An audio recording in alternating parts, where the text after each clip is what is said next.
The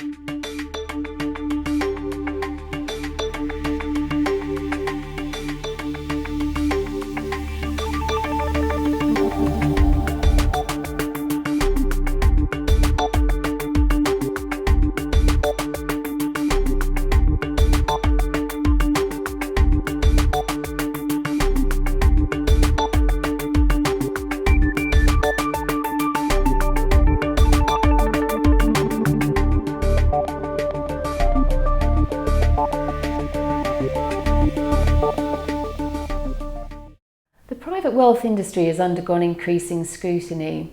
How has KPMG adapted? Well, different parts of the financial services industry have had to respond in different ways to their own challenges. For us as an accounting firm, and in particular a tax practice specialising in private client, it's really about our tax principles. And it's really about how we give tax advice which is acceptable to our clients because it's effective and correct, but also to our community and the wider world.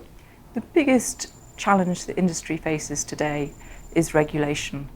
The burden of regulation has changed out of all recognition since the financial crisis in 2008 and 9. And then after that, it's the digital age that we're entering into, making sure we're up to date with what's going on and making sure we can communicate to our clients in the way they want to be communicated to.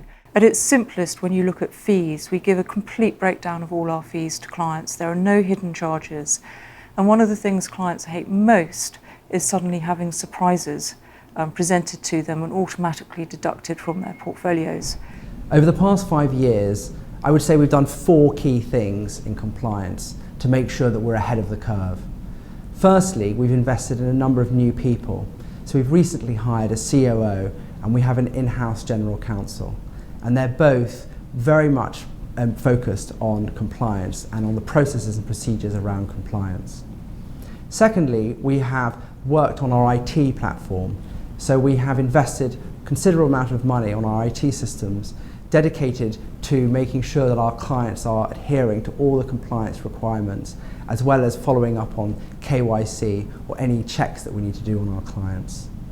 Thirdly, we have broadened our relationships with law firms, compliance consultants, and anyone that we think is relevant to help us to make sure that we are adhering to our compliance requirements.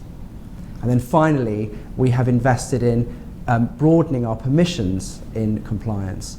So now we're not only FCA regulated, which is required for the UK, but we're also SEC regulated, which means that we're allowed to offer our advice to American clients or European clients that fall into the US regulatory environment.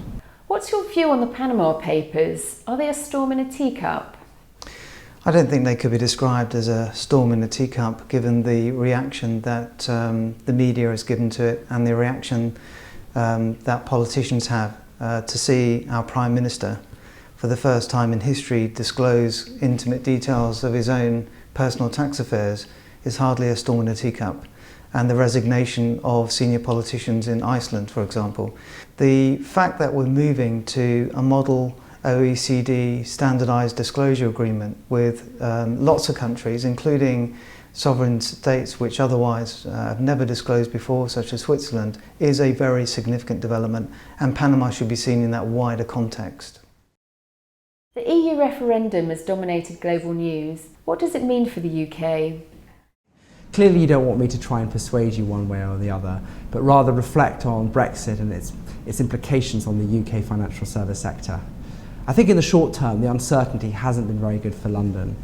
You can see that in particular in the real estate market, where international investors, both private and institutional, are slowing down on investing in London as they worry about the implications of the UK leaving Europe. For a smaller firm like us, we still work in the global environment in the financial service sector, so we have to be mindful about the fact that if we leave Europe, we're going to have to rely on a new set of regulation in order to operate, and that will be a risk for a small business like us. I think on a personal level, one should think about UK's role internationally and our role in Europe as being an emotional decision rather than necessarily on the pounds and pennies of whether we stay in or leave.